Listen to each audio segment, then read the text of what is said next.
the smell of grass and leather.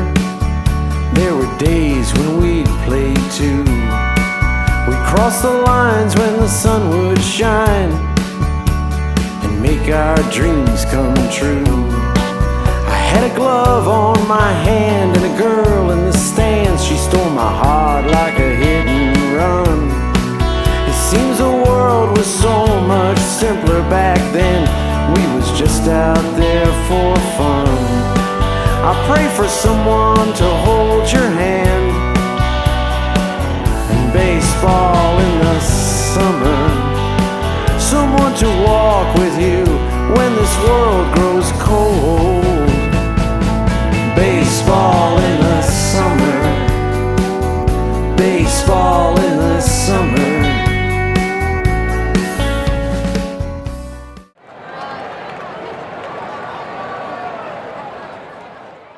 Welcome to a BrockvMac Legendary Rivals podcast, and today we are talking to a name that has come up quite a bit. Solid teammate and a guy that, you know, had the unenviable task of handling pitchers and, one of those hotly contested players from the Hamilton area that ended up choosing McMaster, Michael Grilli. How are you, Mike? I'm great. How are you doing, Mike? It's a beautiful Saturday, sunny morning, and it feels like we should be out throwing. You know, it's kind of like one of those days, right? So, but really thrilled to, as we start to kind of get through more of the McMaster team, get more of your story. So, why don't we just start off with, that you're gonna have a lot of teammates that haven't seen you in a long time, and why don't we give a little background on what you're doing today and kind of what life looks like for you right now? Well, today I'm a teacher. I'm in downtown Hamilton, and I'm teaching grade 6 at St. Patrick's School.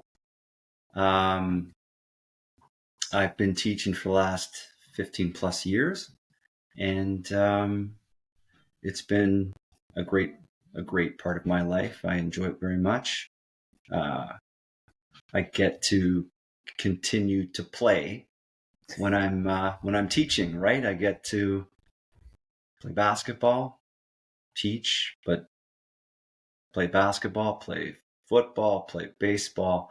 So it has been a fantastic last 15, 20 years.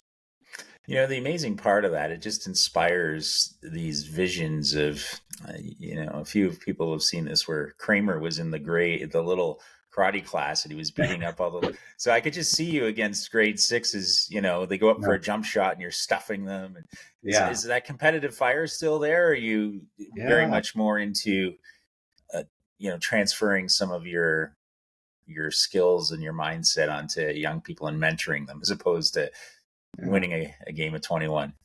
Well, I mean, teaching and coaching kids. So, I get to coach, and right now we're right in the beginning of the basketball season. So I'm coaching the junior and senior team there. Coached football earlier this year.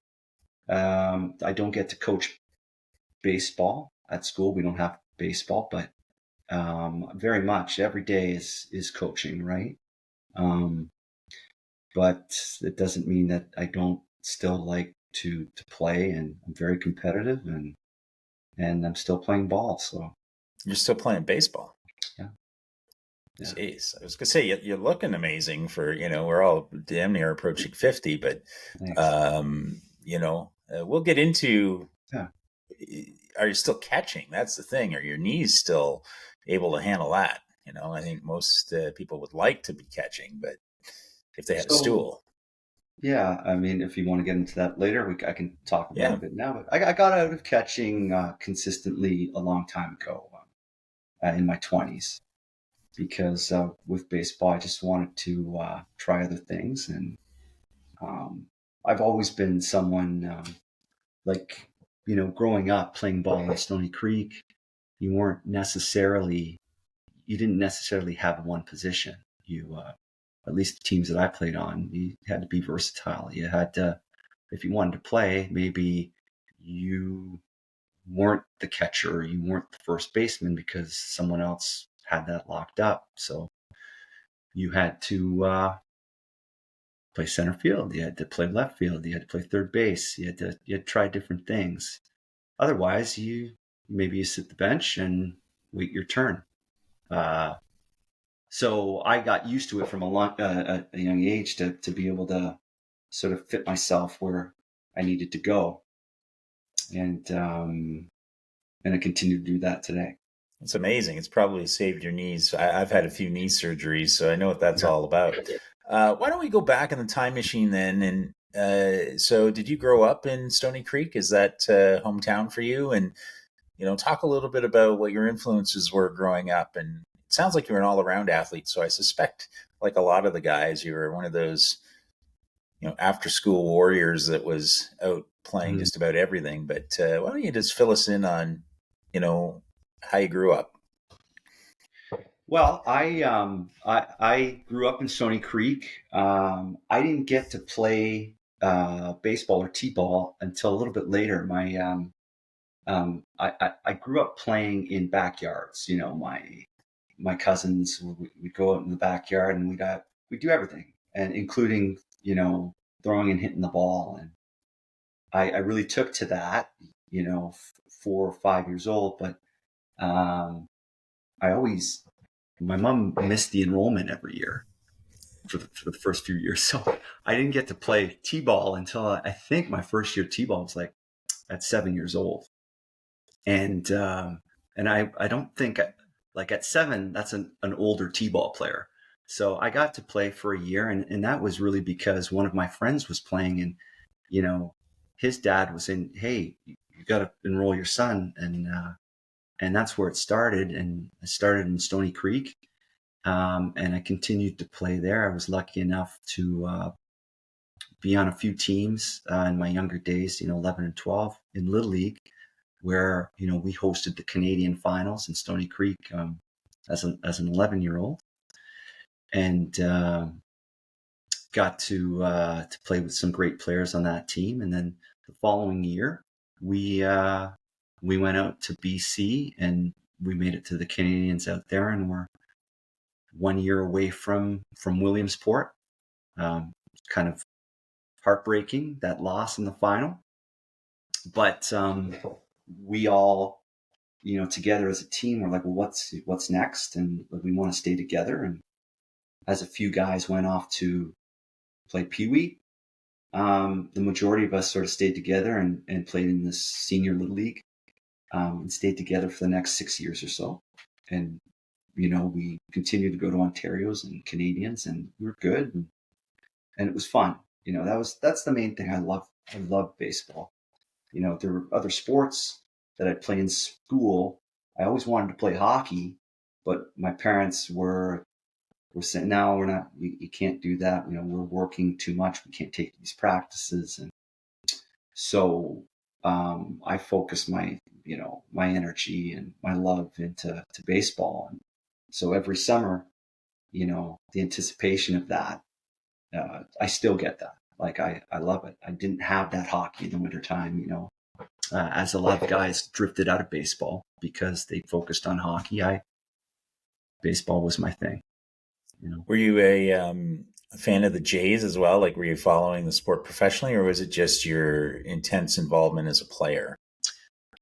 Yeah, well, during that time, as you know, the Jays were fantastic, and they won two World Series, and I think that was the catalyst to a lot of kids playing ball, getting into baseball. It was at its most popular. But even in the late 80s, my family, we did watch baseball. They did watch it here and there, more so my cousins, and they'd bring me in, we'd talk about it. And I loved the Jays in the 80s and then the early 90s with those championships, and that really just catapulted things, right? And for me, that I just continued. I loved it so much. And then and I would not play things like in high school. I remember not wanting to play football because I didn't want to get hurt for baseball. You know, it's like, and I missed out on some experiences, I'm sure, in other areas, but I was just so focused on, I just loved it so much, Did you have a coach or two that stood out in your Stony Creek time that was a big influence? Oh, And yes. Yeah. what positions were you playing at that point? I know we talked about being a bit of a Swiss Army knife, but Yeah. younger in your career, tell me a little bit about your experiences in the coaching that was influential. So in Little League, it was Rick Ferroni and Bill Hamilton. Now, Bill has passed away from cancer, but he was, and I believe he played, Hamilton Redbirds baseball when he was younger, and so he was one of the coaches, and he would throw BP to us from 45 feet, throwing as hard as he could, and we would see fastballs, that practice, those fastballs, we were ready for any 12-year-old fastball, right? Yeah, for sure. Because we were getting that every day. And the manager was Rick Ferroni, and Rick Ferroni, an intense coach who organized 2-day practices, so we would be at our best in different stations, working on different skills. And I started out, I want to say, even before Little League, I was primarily a shortstop, and then made the switch to center field. And then in my Little League 11 and 12-year-old with Mr. Ferroni there and Mr. Hamilton, they needed me, in center field and at short when our regular shortstop would be pitching. I'd go in from center field, I'd play shortstop, and I caught as well, but we had a starting catcher, and so I didn't have to do, in the rep ball as much catching. I didn't have to go behind the plate as much because he was there consistently. So primarily in Little League, it was center field and short. And then, from 13 to 16 or so, my speed, I wasn't as fast as some of the other guys. So, center field didn't work so well. So maybe it was left sometimes, and primarily on the corners in the outfield. And then 16 years old, 17, I got back into, behind the plate, and that brought me to my first tryout at Mac as a catcher. It's amazing. So, catching is a unique mental position because you're at that time, it's not really coaches calling the game, it's catcher calling the game. And you got to get into managing I'll admit it, the fragile or unique personalities of a pitcher. Did you really enjoy the mental part of, working with pitching and handling those unique personalities? Because it's really cerebral position catching. It's not, you have some unique characters that catch. Tell me a bit about, why you enjoyed being a catcher. I enjoy being the catcher because I was involved in every single pitch of a baseball game. So when people would say baseball's boring, I'd be like, "You're crazy. Like, what's boring about it?" I rarely play, even though I did play some left and right. When I was behind the plate, it was like every pitch, it goes through me. Not that I, needed to be right all the time calling a game, but it was the action is there. So I love that part of it.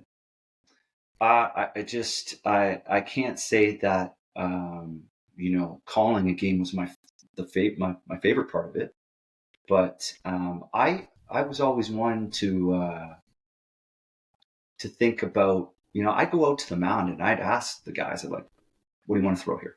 Like, let's figure it out. Like, what's your best pitch?"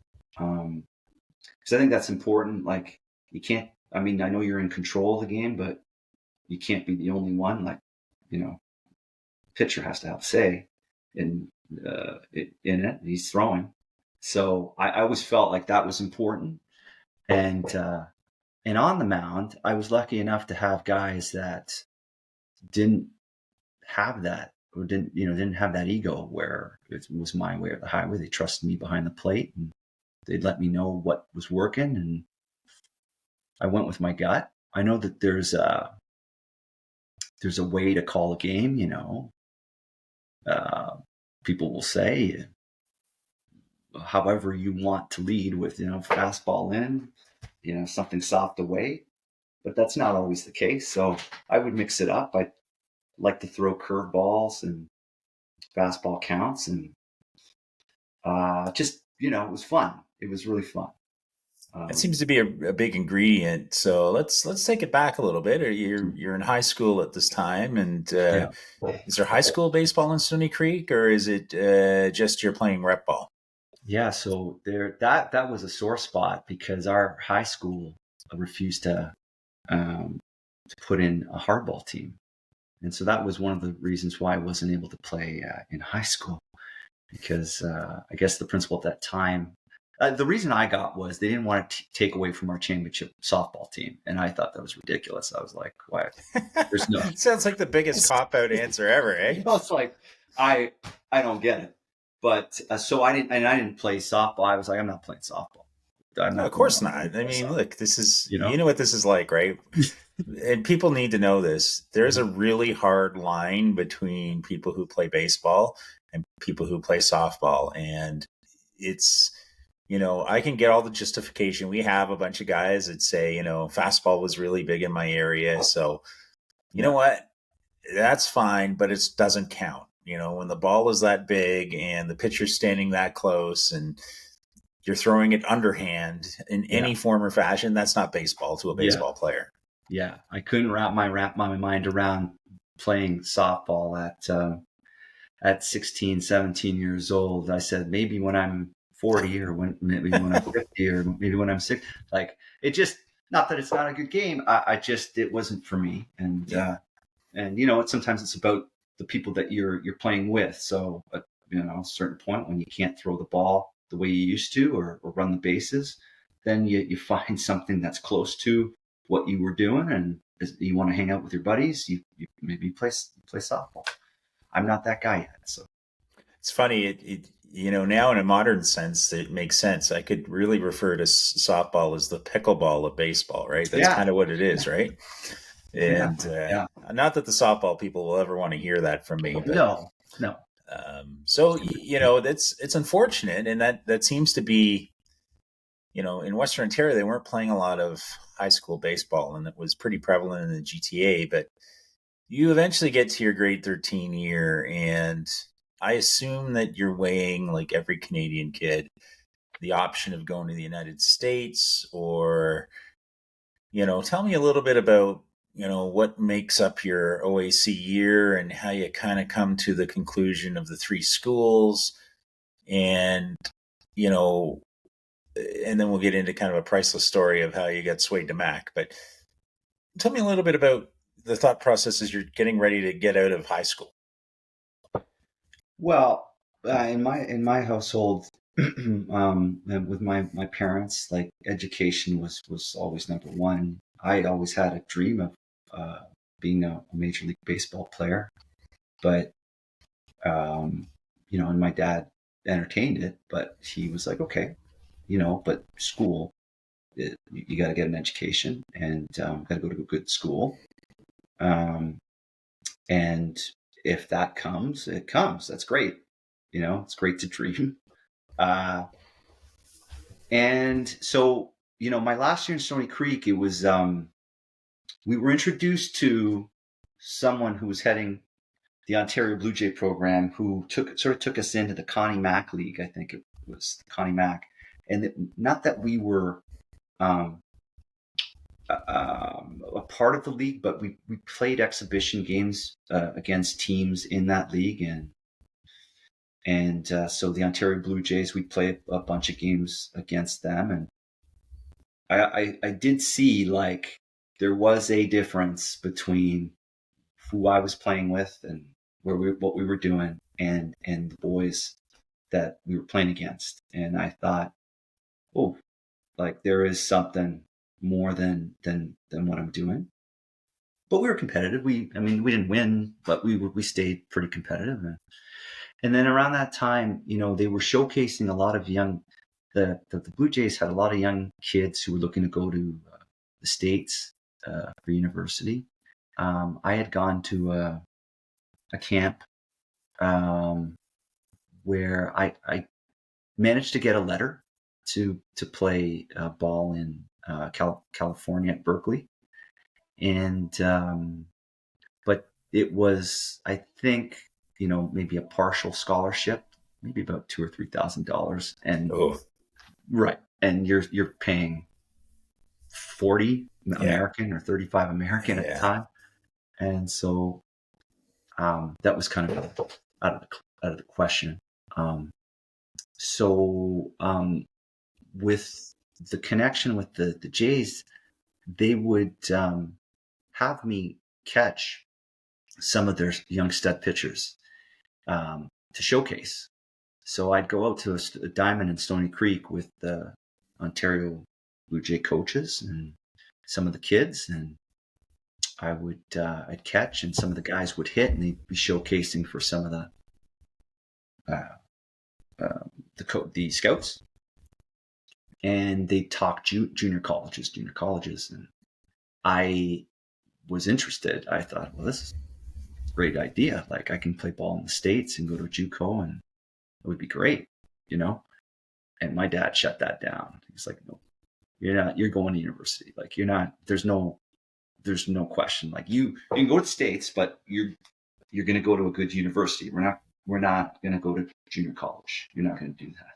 So I was I could have, but I was sort of told that your best route is to stay, around here, get into a good university, play ball, still continue to play. And if it happens, if you're able to get into a university in the States, go ahead. Like, fantastic.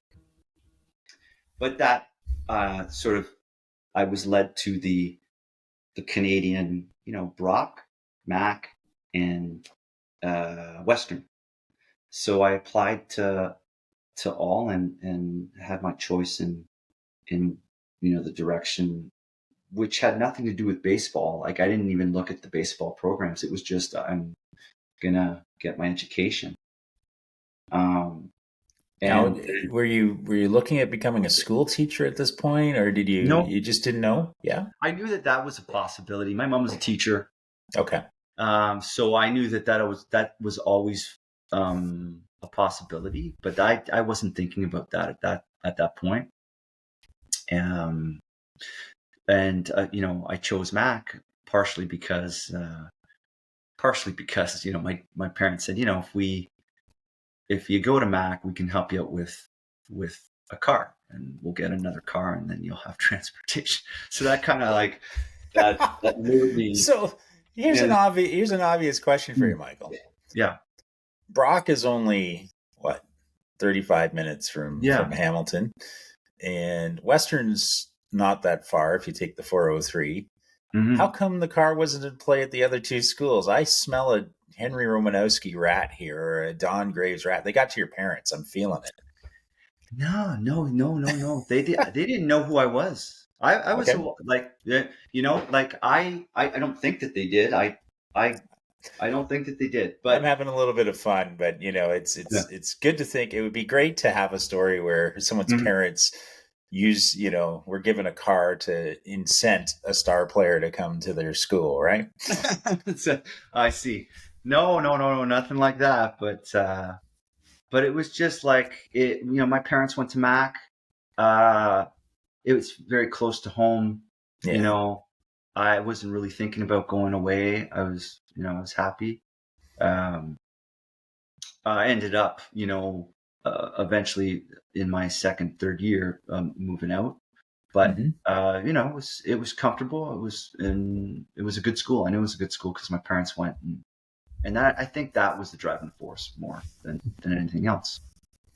Super cool. So do you remember your first interaction with a coach, or how did you really discover that they were playing baseball's kind of very secondary on your consideration list here, and you're driving by the park and saw Henry hanging from from the backstop and thought, I got to stop in and see that.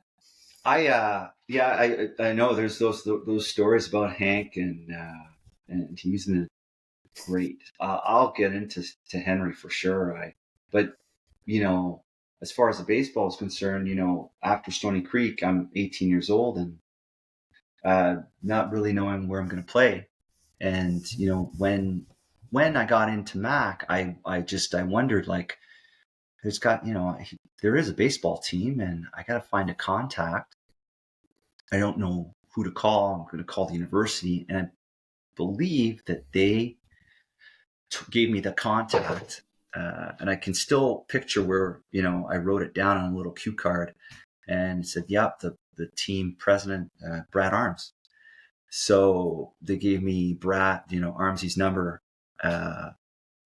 and I called him and I said, "Listen, I'm looking to try out for the baseball team." And then he gave me direction, and we start practices. I think it was about a week or two before school began, so late August, and so you come on out, and I remember driving into the Alexander Park parking lot and getting out, and in Stony Creek there's a bag of equipment you put on the Stony Creek shin pads. You get all, when you're catching, you don't have your own equipment. And, there were guys that had a lot of different things, a lot of, bats and things. And I rolled in with a glove, my jogging pants, and, like a t-shirt, not knowing what to expect really, like, and I think the first person that if I remember correctly, the first person I met was Matty Fortuna, and who was the other catcher. So he was the first guy I think I talked to rolling in there. And then, seeing everybody and the number of guys that were trying out, I thought, oh, this is legit. Like, this is when at that time, when you think Canadian baseball, I don't think you necessarily think, I didn't really know, like, it could be that competitive and that good. And I just didn't. I was naive, and I just thought if you want to be, play baseball, you have to go to the States. So I wasn't really thinking too much about it. But boy, my eyes were open. Yeah, that changes pretty quick. Mm-hmm. Do you remember, obviously it's always a bit of a unique dance, I think, when you talk about catchers meeting the other catcher, right? Because that's always a unique scenario. Because I think there's a natural kind of a personality that gravitates into the catching position. Did you have any early reflections on, practice and meeting the coaches for the first time? Do you remember what that was like? Yeah, I mean, the one that stands out for me the most is Henry. Like, but again, like I want to talk about Henry as he really is the guy that made me a catcher. Like, he worked with me so much on footwork, on hand positioning when you're about to throw the ball to second base, like just everything. He really helped me. Donnie, was the manager, and always positive. Was intense, but positive. All those. Billy, same thing. Like, Billy was great because he could, I could relate. We could all relate to Billy, maybe a little bit more. He was closer to our age, and was just out of Mac playing, and now coaching us. And I love Billy. I loved them all. Like they were mentors. And but getting back to Henry, he worked with me, and I remember the first comment that he made to me. Like I remember certain moments and during the practices, and I think I was catching in one of the tryouts. I was catching Gibson, and again going back to calling pitches, and I remember Gibby struck one the batter out, and it was on. I think it was a 3-2 curveball, like we called a curveball, and Henry made gave that compliment. It's like, that's a good pitch, that's a good thought, that you called that 3-2, and to have that, the guts to do that. I was like, I didn't see it as being gutsy. It was just like, it seemed like a good pitch to throw, and this guy standing at the plate is not expecting it. So that was my first like little communication with Hank, and from there, I'll tell you, he, every practice, he would do something with me and make me sweat. Whether it was me, blocking balls. One day he goes, "Okay, come with me, get geared up." And so I put on the equipment, and he grabbed a little bag and a tennis racket, and he's walking towards me, and I'm like, are we going to play tennis? Like, what? Of course, that's what you're thinking, right? Alexander Park has like 3 diamonds, and he took me to another diamond, one of the 3. And I sat behind the plate, and he just drilled tennis balls at me.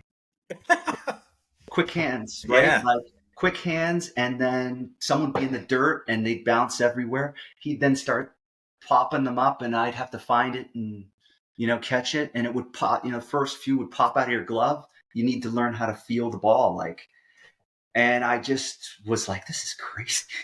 This is crazy.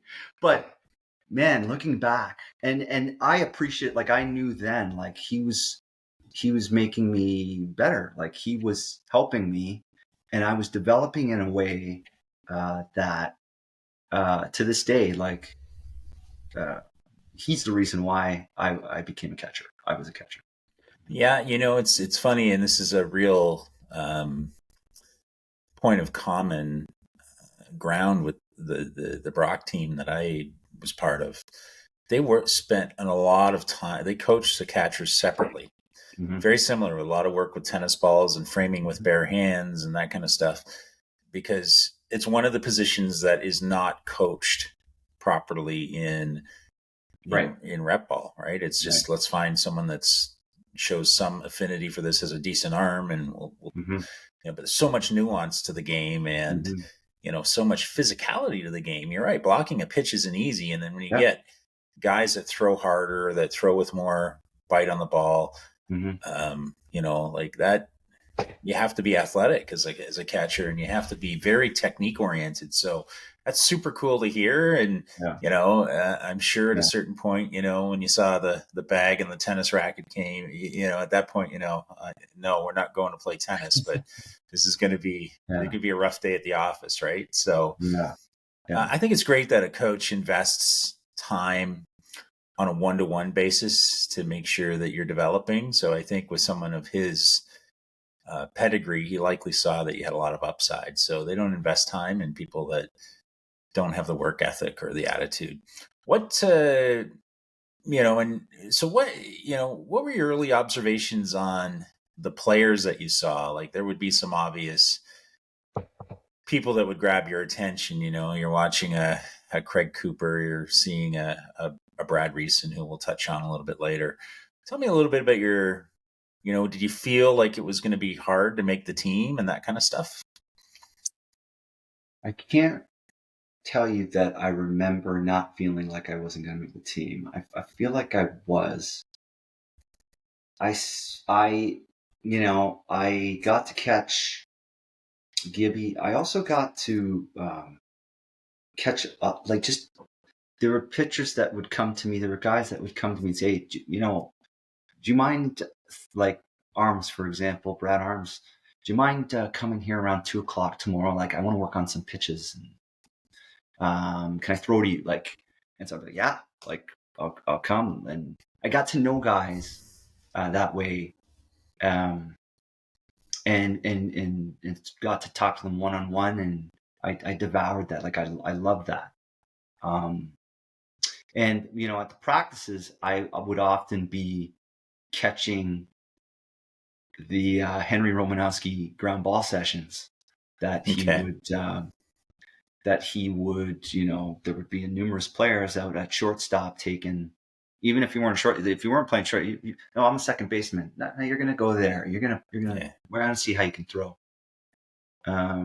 And just ground ball after ground ball after ground ball. And so I get to see guys in the infield primarily, and who could throw and who was, receiving the ball well, and who's, who I knew wasn't going to make the team. And I got to talk to Henry.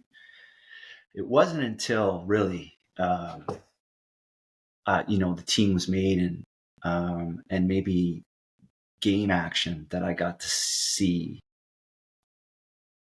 who we had and like who these guys were. And, I know there's been a lot of talk about Brad, and rightfully so. He was like, there are little things that I remember about Brad, the way he would dig in to the plate, into the batter's box. I always thought that the way he set up was a little uncomfortable. It was like unorthodox, like the way his back foot would be, or the way he held the bat, like it, but he could hit the ball to right center like nobody else, and just on the screws. Craig Cooper was one of the best athletes I've ever played with to this day.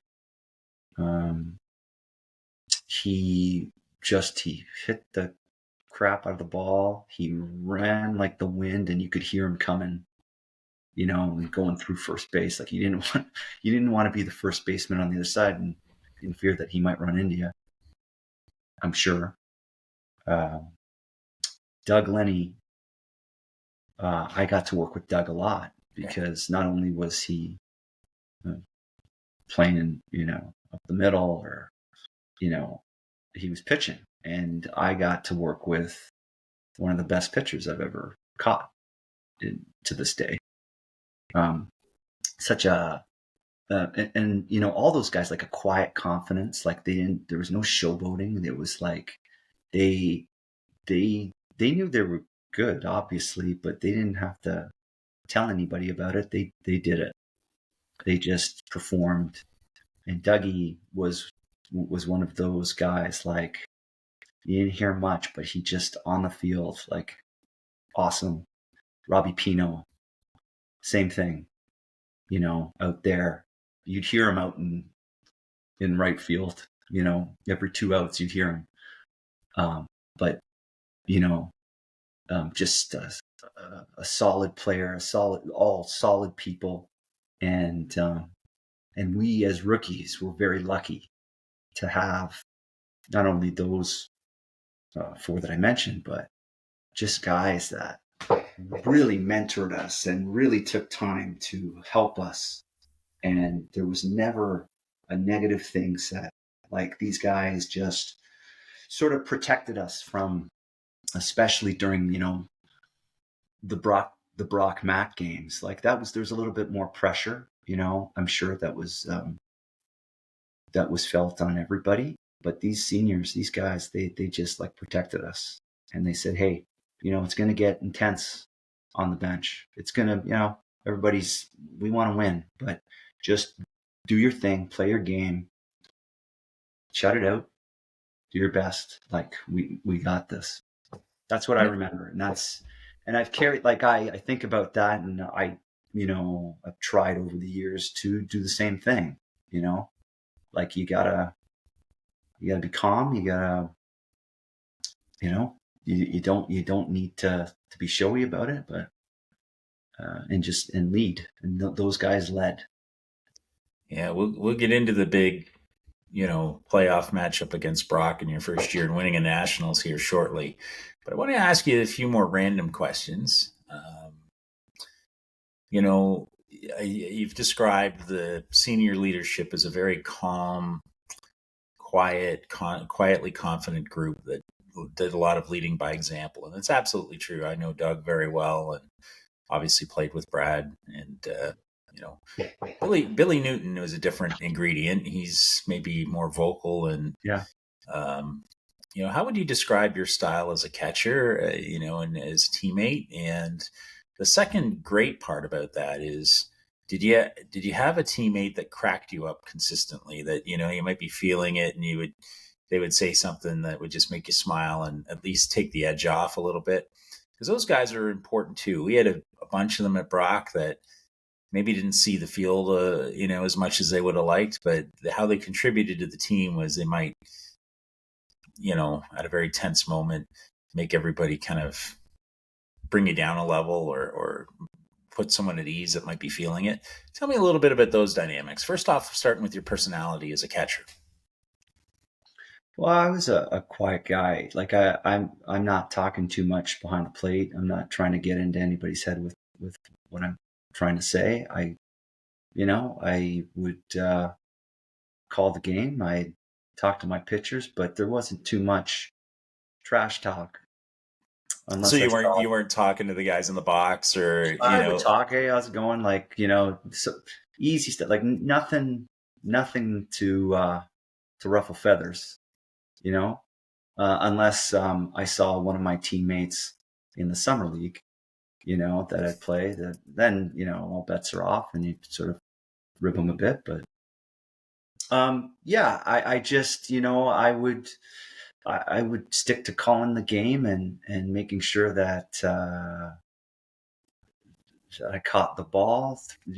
I loved being behind the plate and having a chance to throw a guy out. Like I almost wanted a guy to get on, because then your pitchers will love you for that, just for the record.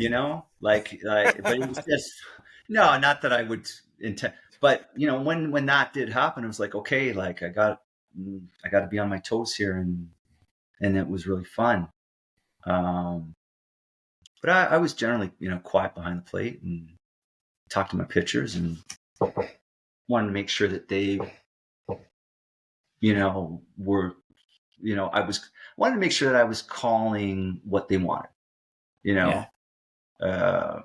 So that was me, that was me behind the plate. As far as Billy, Billy was a little bit different from in terms of not as quiet, but I mean, Billy devoured baseball. He's a fountain of knowledge. Like I just remember having, or just listening and what he would say and what he'd talk about and how he'd call a game, and just a lot, and funny guy, like, he's a funny guy. But the guys on the team that sort of would sort of help us calm down a little bit, I'm sure that you, and I know that you've heard about both Dusky and Brett and Gibson. Yeah. The co-captains. The co-captains sort of ease things at times. In that first year, though, I'm going to say in 97, and maybe it was like me just being naive to everything, that all of the work and all of the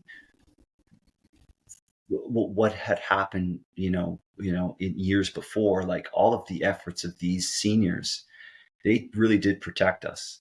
And I like, there were games where you're nervous, and there are moments of being nervous, but boy, I felt that I never had to do more than my job as a catcher. Like I didn't have to go above and beyond, because like you've got Dougie, you've got Reese, you've got Cooper, Scotty Ralph, you've got guys hitting in the lineup offensively where, like, I think I was, I don't know, 7th, 8th in the order, and there was no pressure there. I didn't, like, if I hit, that was a bonus, you know. Yeah.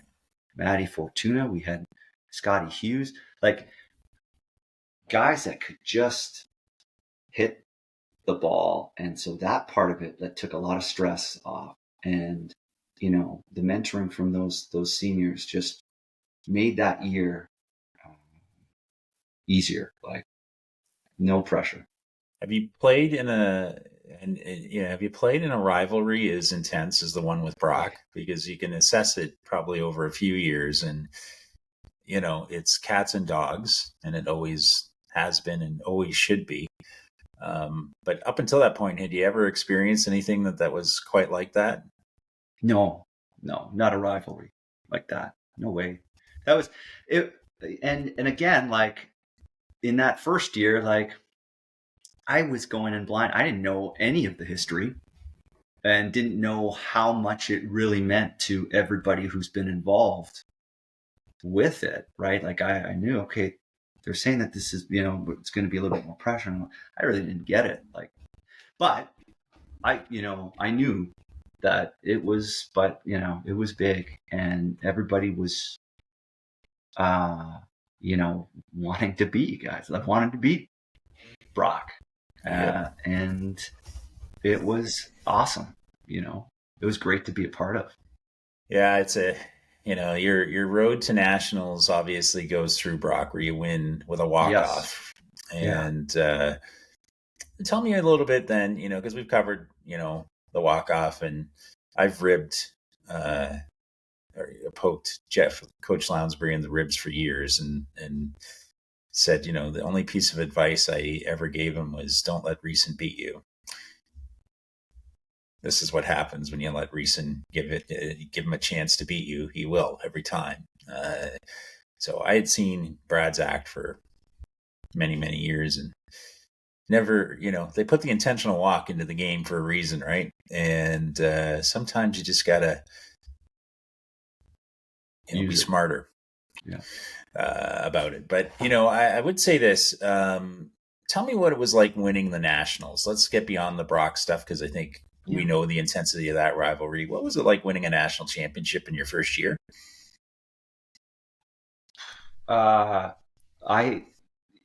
It's as it's happening, like that tournament, you don't realize like how you, like as a rookie, you're not thinking that you're never going to get this experience again. Like, but it's pretty special.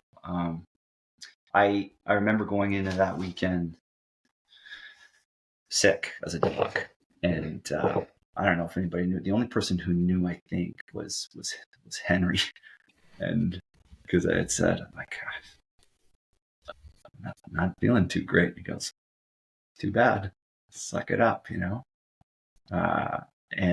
But going into that weekend, not really knowing what to expect and what kind of competition there was outside of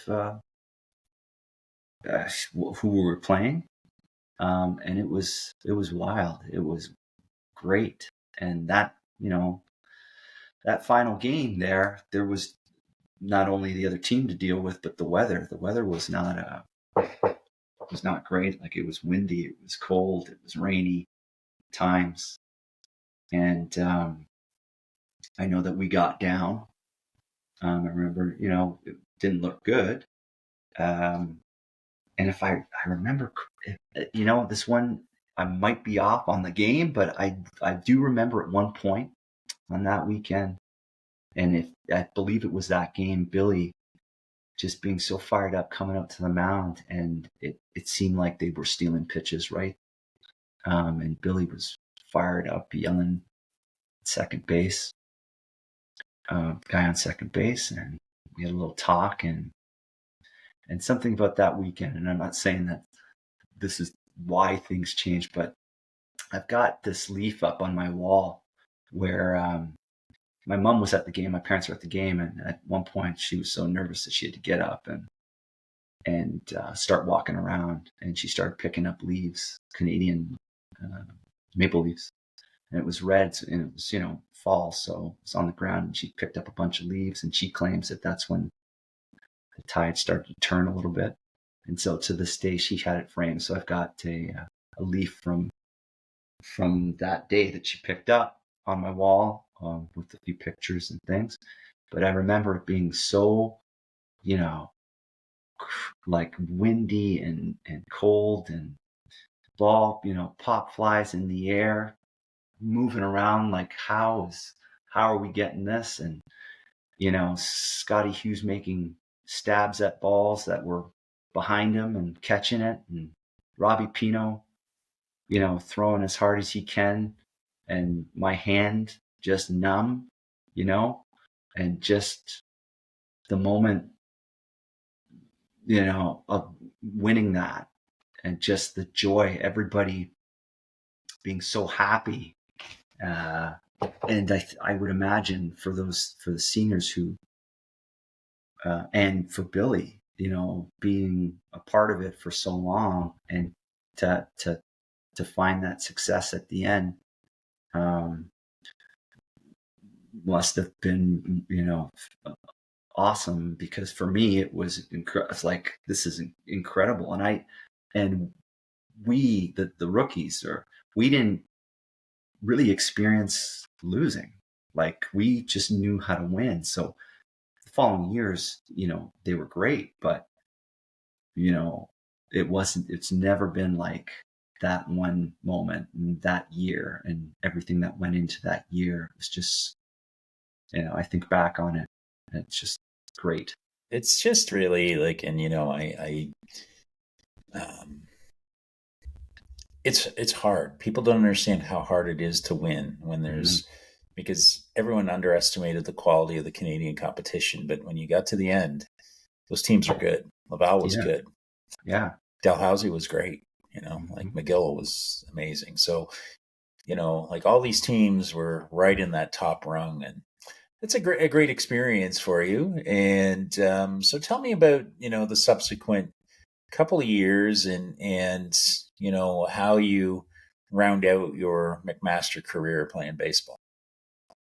Yeah. So at some point during my Mac career, I don't know if it was the third year or so, I ran into some arm trouble, my rotator cuff, because during summer ball, I remember getting to the park late and going in to catch and not warming up, and then being a little bit lazy and throwing from my knees and throwing as hard as I can. And you hear that crack, and like, oh boy. And it just sort of deteriorated from there, and got it looked at and rehabbed it, and but towards the latter, or the last year or so of my career, I was DHing. I was catching a little bit, but not as much. And in summer ball, I sort of had made the shift out of catching full time, because I wanted to try just other things, be on the on the field in another way. As much as I loved catching, I didn't necessarily like getting dinged up every game. And I thought, well, maybe, and we had a few guys that wanted to catch and on the team. So I sort of transitioned.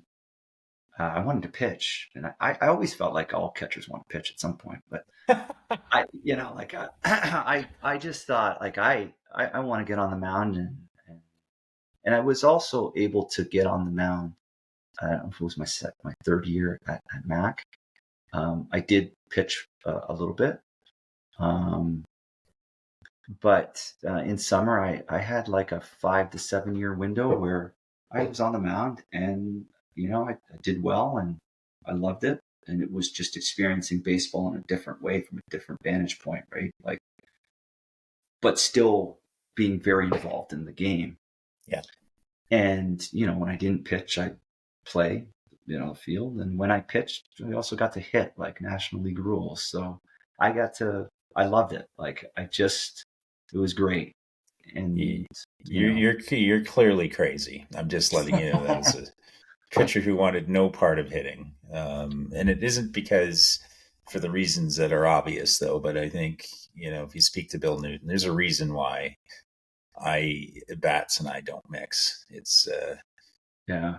I have terrible swing. Let's just put that out there. But I could bunt and get a bunt down and that kind of stuff. But it was mostly because I threw inside a lot.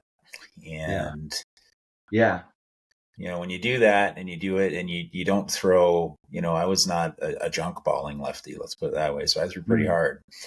And I'd let the odd one go, because it was good to have the other team kind of fearing that they might be getting one in the ribs. Yeah. So my batting career would have consisted of me turning and taking one between the numbers over and over and over again. So I wanted no part of it. And, mentally, I really liked the idea of being all in on the day that you pitched and then recovering and preparing for the next version of that Day of the Dead in between, and not, I would chart a game, but anything aside from that, I just wanted to be a cheerleader. I didn't want any part of the field. So 2 totally different kind of mindsets, but I think it's super cool that you were able to embrace the performance mentality of pitching, because it is a performer's mentality as opposed to a team mentality. And handle that pressure, because a lot of players struggle with the pressure of, if I walk a guy, then it's going to reflect badly on the team aspect of it. And as a pitcher, you just got to wipe that out of your mind and take personal responsibility for it. Like you have to then go and get the next guy. So interesting. What was your mindset pitching? Did it change from when you were in the field, or was it all kind of the same fun? You seem to be a fun, thoughtful guy. So maybe pitching was fun and thoughtful for you. It was fun. I in my early days of baseball, like 10, 11, I wanted to pitch, or maybe it was a little younger, maybe it was 9 or 10. And I got my chance on the mound, and this is in Little League, with no practice. Like, it was just like, okay, it's your turn. You get to, and I drilled 2 guys in the back, right in the like lower back to back, and kids, crying, and they took me out.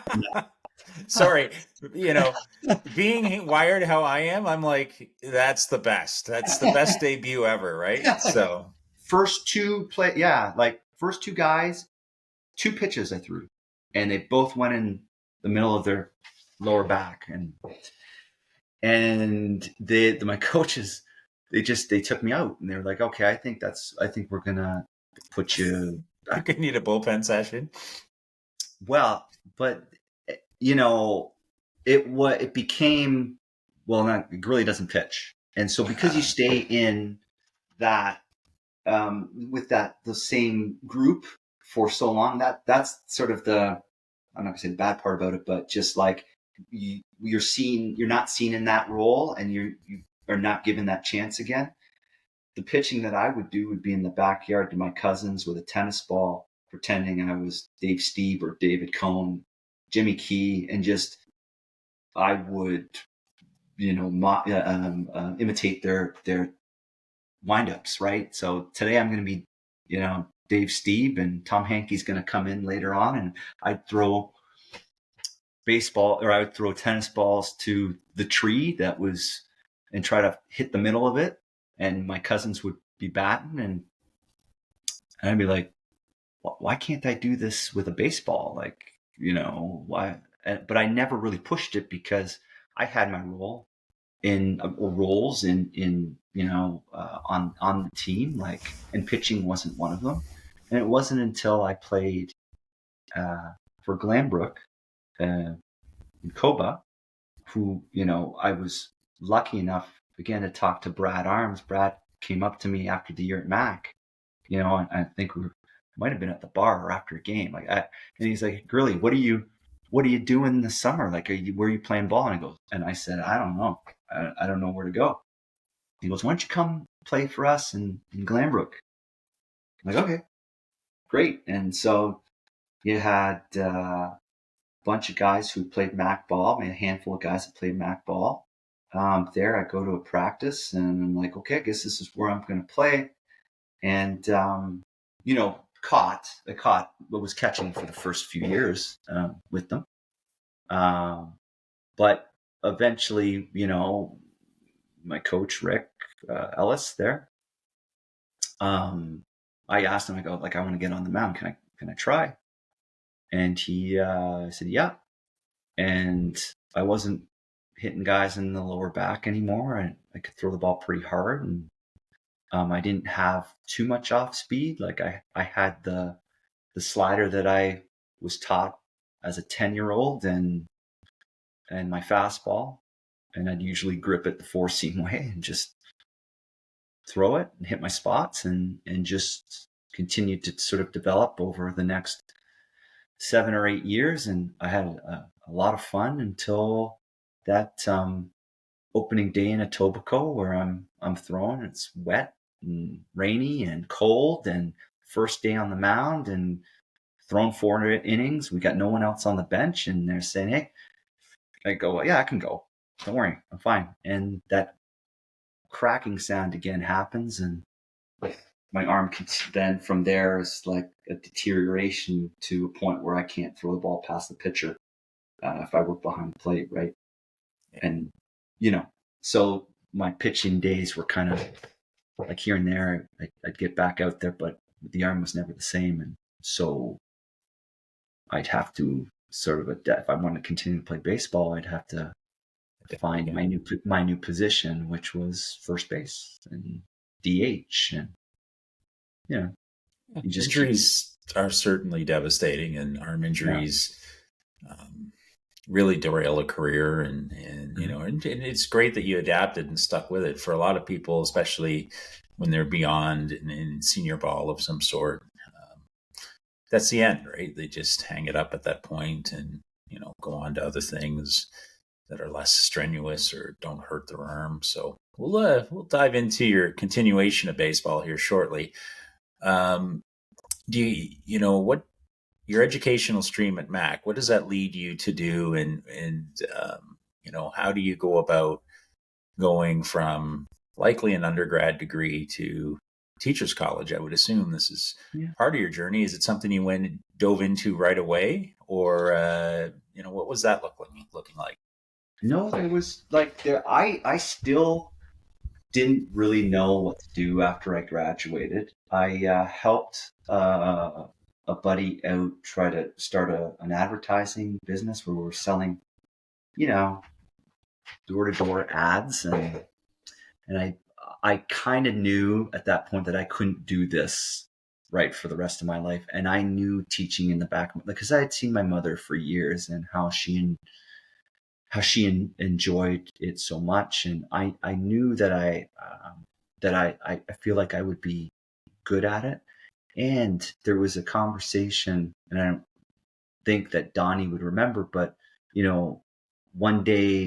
one night we're having a drink together and a few of the guys, and Don had said to me, he had asked me what I want to do, and he mentioned I think he'd be a really good teacher, like, and so that you don't think about who influences you and when they do in those moments, and that was an influence, and part of me thinking about that, and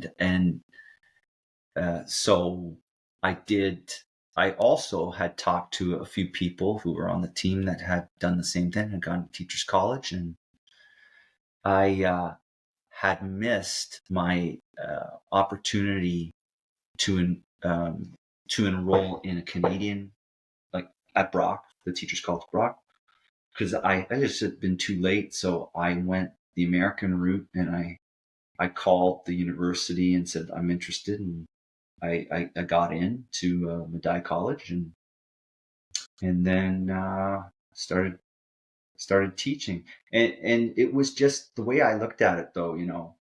I was being a teacher, as wonderful of a job as it is. It affords me um, the ability to continue to have my summers to, if I want to play, I can still play. I know that it's a great job, if you're looking to have a family. It's great. And, for myself, I married a teacher, Maria. So we both have the summers. We have two girls, and, as you can see behind me, life has changed a little bit, but How old are your girls, Michael? they're 5 and 7, Madeline and Amelia.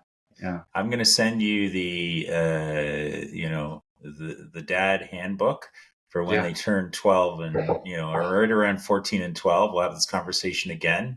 Mm-hmm. And you'll say, Mike, the best thing you ever did was send me this flask that I can pull out on demand, because I have two daughters. They're 20 and 19. They're amazing.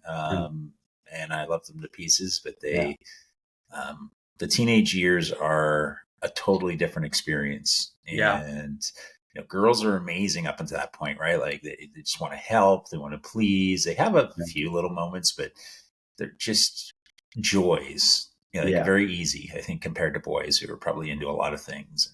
Yeah. But kind of when they decide that they want to start testing the limits of being an adult, or they think they're an adult, I'm going to tell you, they do it with some panache and some vigor. It's like, wow.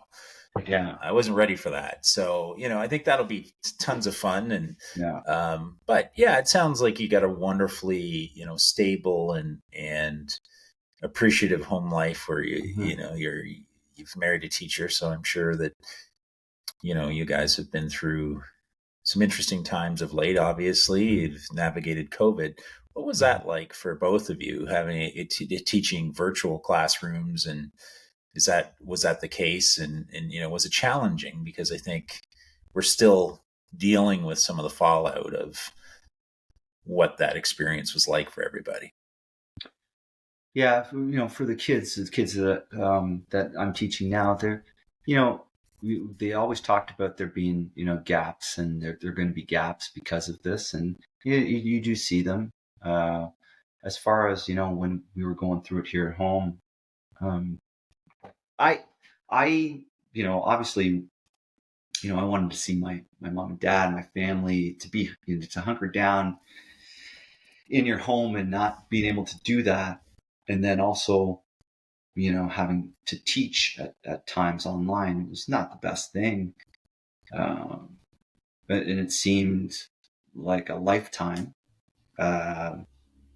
But it gave me an opportunity to see my girls. Like I basically had a paternity leave, and I got to see my girls grow up for a good chunk of time where I would have been off to work. So I looked at it I try to look at things, glass half full, and I was okay. I wouldn't be able to do this for the rest of my life, full time teaching online. I want to socialize. I want to be with people and teach the kids in the classroom. And I think that it's better for them too. So, but I made the most of it, and didn't have to commute, didn't have to save time that way. And I was at home when it was recess time, so I could go out and play with my daughter and do things like that. So I made the most of it. But I know that there are people that struggled, and I'm glad that things are back to normal. It's great. With both of you being in education,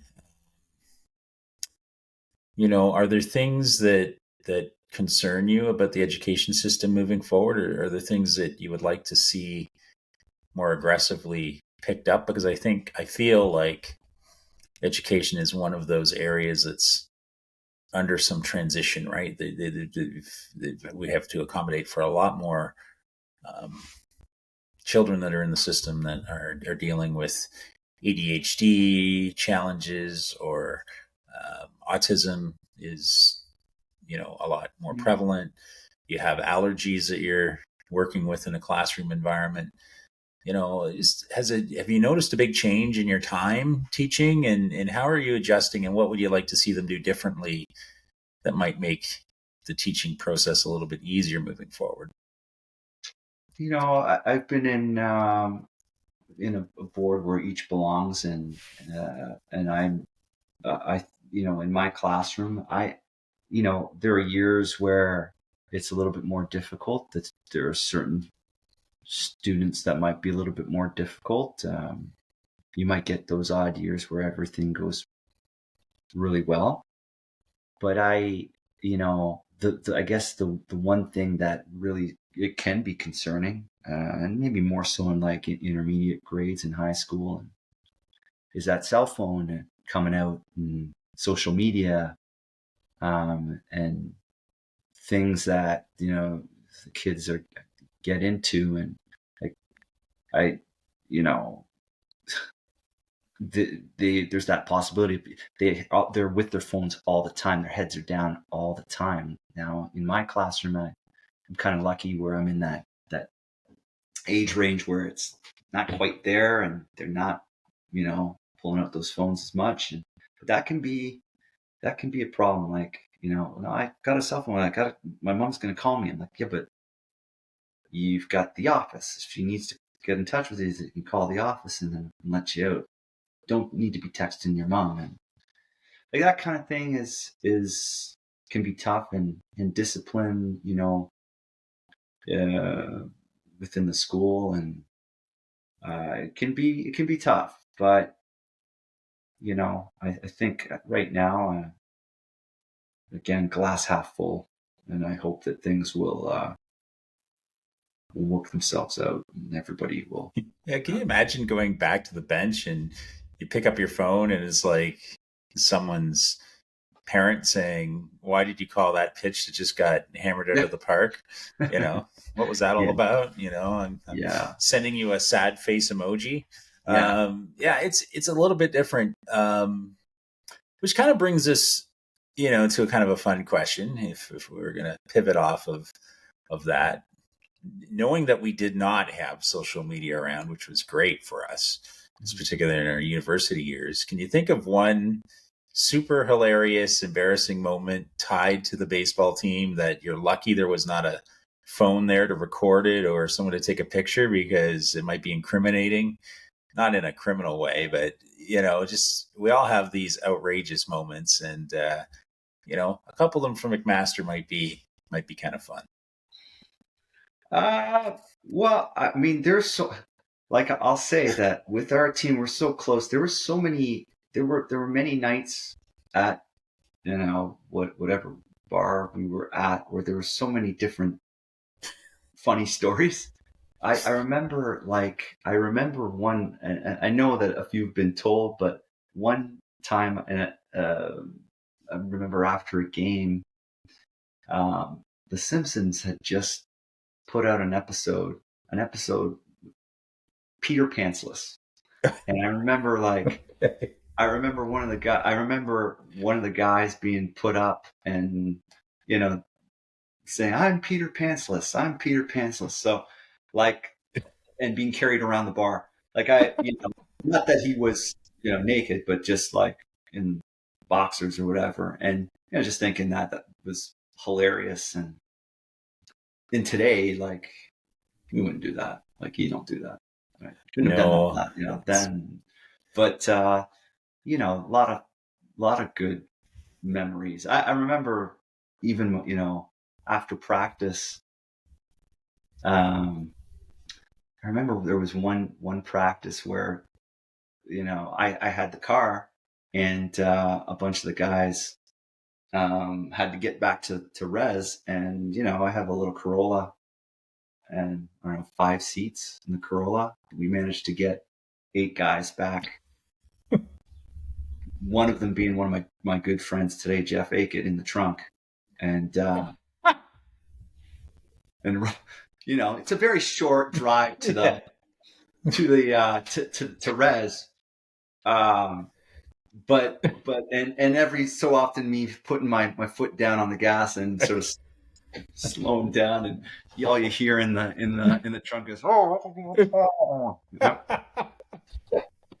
That's so awesome. Locked in the trunk of a car by the Tragically Hip definitely has to be his music for when he enters the game. It's great. Yeah, he's a big Hip fan. But he But I like things like that. There's just so many wonderful memories. So. Yeah, that's something that teammates do, eh? Like, there's not a teammate in the world who wouldn't take the advantage of having a teammate in the trunk and be like, okay, let's find a speed bump, or let's make it a little uncomfortable for him. It's just the way that teammates are, and and part Yeah. of this is comes back. We're going to get together to. It's really celebrating 30 years of both of these programs, but it's really kind of the era of the pioneers that pioneered these programs. Um, you know What's the one thing that you would have learned from your McMaster baseball experience that you think has carried through to your life now, 30 years later? Well, I think again, I'm going to go back to those seniors who mentored us and mentored me. Like I took a lot out of that. I really connected with those guys, and they helped me so much in that year and years that a few years after. And I've every time I get to, like, just 5 years ago or so, when were inducted into the Hall of Fame, just to see some of those guys again, it was just like time hasn't passed. Like, same guys. Obviously, one key piece missing, but uh, in Brad, I want to say he would always he was so gentle and like calm, and like when he had to talk to you, um, you listen. But he would, when he talked to me, it's like, okay, so, we need, this is a big moment. We need this from you, and just do your best, do what you can here, but we need you to come through. I just remember him uh, not only leading on the field, but just these quiet moments, or in a group huddle, and when when you talk, people would listen. And he was very missed. Those when I got to see everybody again a few years back. Yeah, he's a definition of a lead by example guy, because he would say small little things, but then he would get a glint in his eye. You could see it, like a half smile, and you knew what was going to happen, right? He would step into that batter's box, and no matter how hard the person threw, how good they were, or whether they played trumpets before the bloody pitcher took the mound, sometimes you just knew he was going to, it was going to go over that second baseman's head, bounce twice, and be in the gap between the right and the center fielder, or he'd hit one into the left center field gap, and it would hit the fence on a line. I hadn't seen anyone that could do that in Canada an awful lot. So but Brad was also very gentle and thoughtful, and a little mischievous. He would do some ridiculously fun things that just involved him joking with you and that kind of stuff. But you're right, he is very much missed, and this gives us a chance to kind of pull him out of that team environment and have a team rally from something that's going to continue a legacy at McMaster that needs to be instilled with the incoming baseball players. They need to understand the kinds of people whose shoulders they're standing on, and understand that comes with an obligation to carry yourself with class, which I'd never known Reese to not be the most classy competitor. But also, he was a great educator.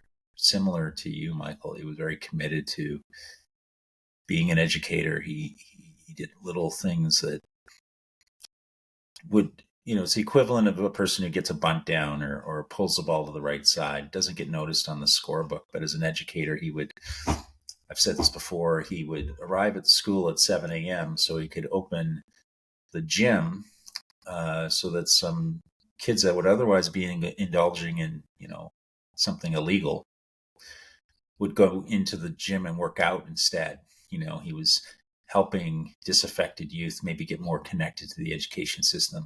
He's a great coach. And that seems to be something that's, I think I've interviewed now 33, 34 people involved with between these two programs. And I'm the only one who's not coaching. So that either says that I need to get my head checked, or that there was a passion instilled to all of us to give back. Maybe I give back slightly differently by organizing things like this or doing a podcast, which is if it's shared with the right people, it can teach them. But tell me a little bit about that spirit of giving back. Is that something that you feel that you're living every day as a teacher and as a coach? And, I'm sure that traces back to that mentality of the vets who could normally just be on their own island and say, what's important is that I hit 300 and play well myself. But they gave back to you.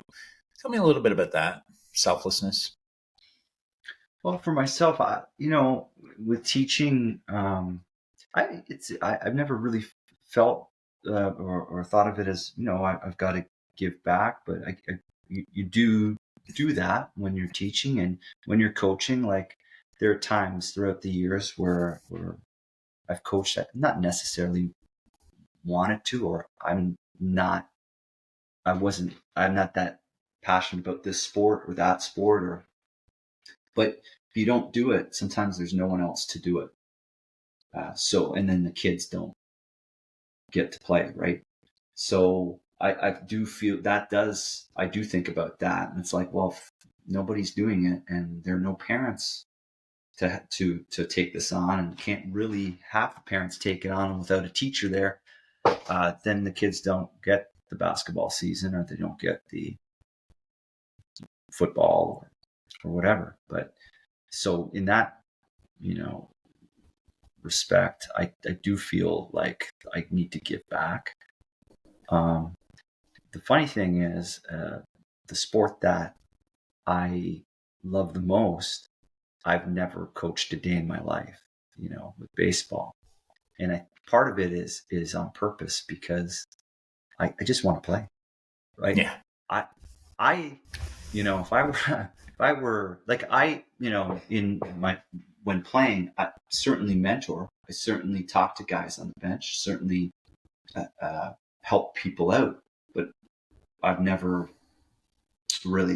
managed a team or stood at third base and delivered signs like Billy Newton. He was, by the way, I always thought, like, greatest flow of sign delivery out there. Well, you just got to skip over those ones where he sticks up the middle finger. That's all. Wow. I mean, he has his moments, right?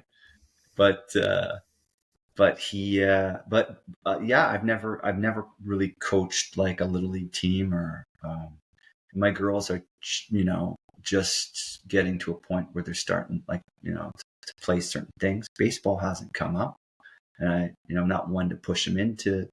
If they discover it, like, I'll lead them to it. But if, right now it's the dance thing and some soccer, and I never wanted to step foot on the soccer field, so it was baseball all the way for me. It's pretty easy to be a soccer parent, because my daughter plays on scholarship up north.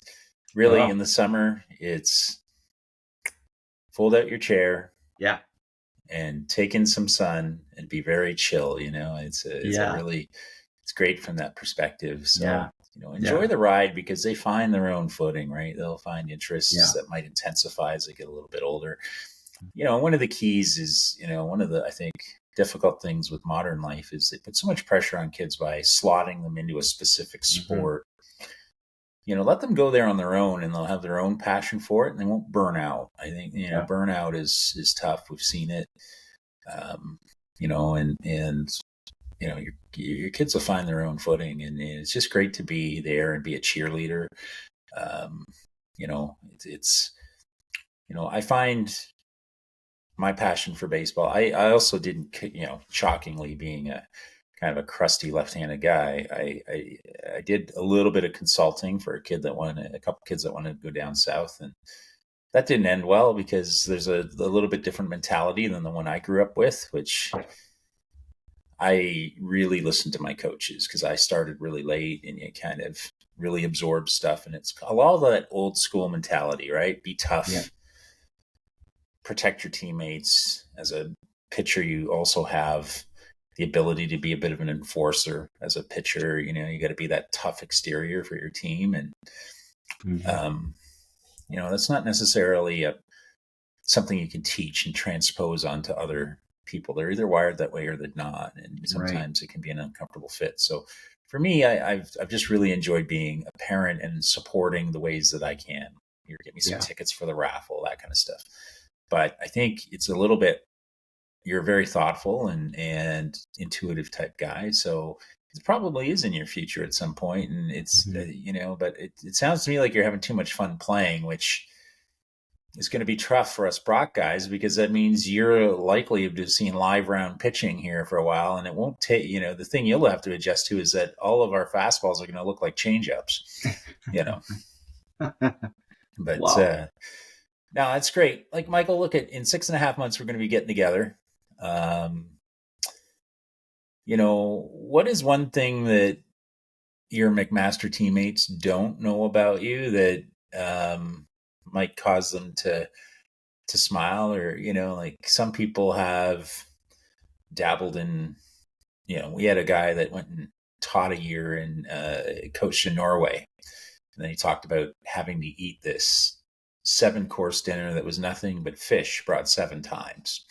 And it was different types of the same fish. And he's just like, he said that was enough to cause him to stop drinking because there was alcohol involved with it too. But is there anything that someone might not know about you that you think would surprise them a bit? I'm not too sure. Apart from, still being,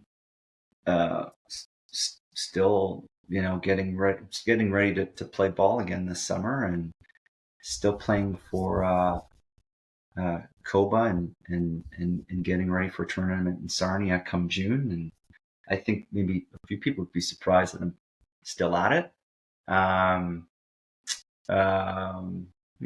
2 girls. Just we're different. It's different to think back to what 25 years ago, where everybody is so young and without families of their own. It's just really great to see, and even 5 years ago, like how happy everybody seems to be in the families that have developed and grown. And I never imagined myself with 2 little girls, so maybe that's something that they might think of me too. I can't believe you have two girls, 2 kids. But I just continue to teach and want to be happy, and come summertime, I still get that itch to play, and I don't know when that's going to stop. I'm sure it will be forced upon me soon. I'm going to end it on this note because I think it's hilarious. There is one thing I might suggest. You can probably crack out 2 of the best Halloween costumes ever. You haven't, because you look a little bit like, a lot like Kristen Perioli from Sopranos. So you could go as Christopher. Okay. Or Bobby Cannavale, who, a lot of us would know, but he played a Jip on Boardwalk Empire. So, look both those guys up. You kind of look like both of them, and a little bit of Ben Stiller in there. So it's pretty fun. You could probably just have a career as a celebrity imitator. It'd be kind of fun. Well, that's maybe in my future, right? It's in my future. Listen, we're looking forward to it. Yes. Thank you for today, and really appreciate giving us some time and some insight into what you're doing now. And Mike, I want to tell you, thank you very much for doing all this and putting all this together, and all the hard work and time, and being able to see everybody, even right now, online. It's been fantastic to see the boys, and thank you for getting this going. Well, like I said, I think it'll take on a whole new dynamic when we're in uniforms staring across from each other. All that warm sediment will go away when... as it should. Yeah, as it should. Absolutely. So looking forward to it, Mike. Thank you so much for today, and we'll see you soon. Thank you. Okay, take care.